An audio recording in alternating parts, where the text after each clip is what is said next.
வணக்கம். இன்றைக்கி நம்ம பார்க்க போகிற சமையல் இட்லி தோசைக்கெல்லாம் தொட்டு சாப்பிட்ற மாதிரி ஒரு வேர்க்கடலை சட்னி எப்படி செய்யலாங்கிறத பார்க்கலாம்.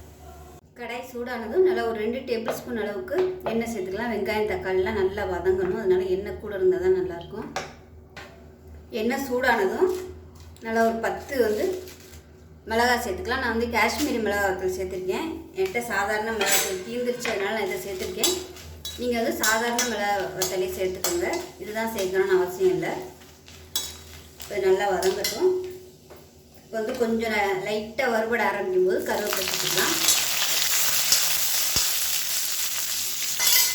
இது கூடவே ஒரு 4 பல் பூண்டு சேர்த்துக்கலாம். இதோட நல்ல பெரிய சைஸாக ஒரு பெரிய வெங்காயம் நல்லா நீளமாக நறுக்கிட்டு சேர்த்துக்கோங்க. சின்னதாக இருந்தால் 2 சேர்த்துக்கலாம். அந்த வெங்காயம் நல்லா வதங்கட்டும். இப்போ பாருங்கள், வெங்காயம் நல்லா இந்த அளவுக்கு வதங்கிடுச்சு. இதில் சின்ன நெல்லிக்காய் சைஸ்க்கு புளி சேர்த்துக்கலாம். அதோட மீடியம் சைஸாக 2 தக்காளி சேர்த்துக்கலாம். இது எல்லாமே நல்லா மசிஞ்சு வரணும். இப்போ இதில் கொஞ்சமாக உப்பு சேர்த்துக்கலாம். உப்பு சேர்த்துட்டோம்னா சீக்கிரமாக தக்காளி வதங்கிடும். இப்போ பாருங்கள், தக்காளி நல்லா மசிஞ்சு வெங்காயம் எல்லாமே நல்லா வதங்கிடுச்சு. இந்த ஸ்டேஜில் நல்லா ஒரு 2 கைப்பிடி அளவுக்கு வறுத்த வேர்க்கடலை தோலெல்லாம் எடுத்துட்டு சேர்த்துக்கலாம்.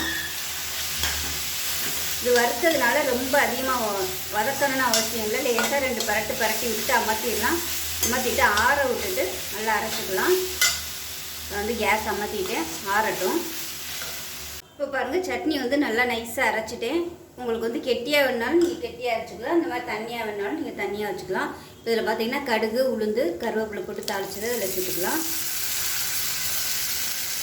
அவ்வளோதான். இட்லி தோசை எல்லாத்துக்குமே ரொம்ப சூப்பராக இருக்கும். செஞ்சு பாருங்கள். செஞ்சு பார்த்துட்டு எப்படி வந்துச்சுங்கிறத சொல்லுங்கள். வீடியோ பிடிச்சிச்சுன்னா லைக் பண்ணுங்கள், கமெண்ட் பண்ணுங்கள், சேனலை சப்ஸ்கிரைப் பண்ணுங்கள், பக்கத்தில் உள்ள பெல் பட்டனையும் ப்ரெஸ் பண்ணுங்கள். நன்றி.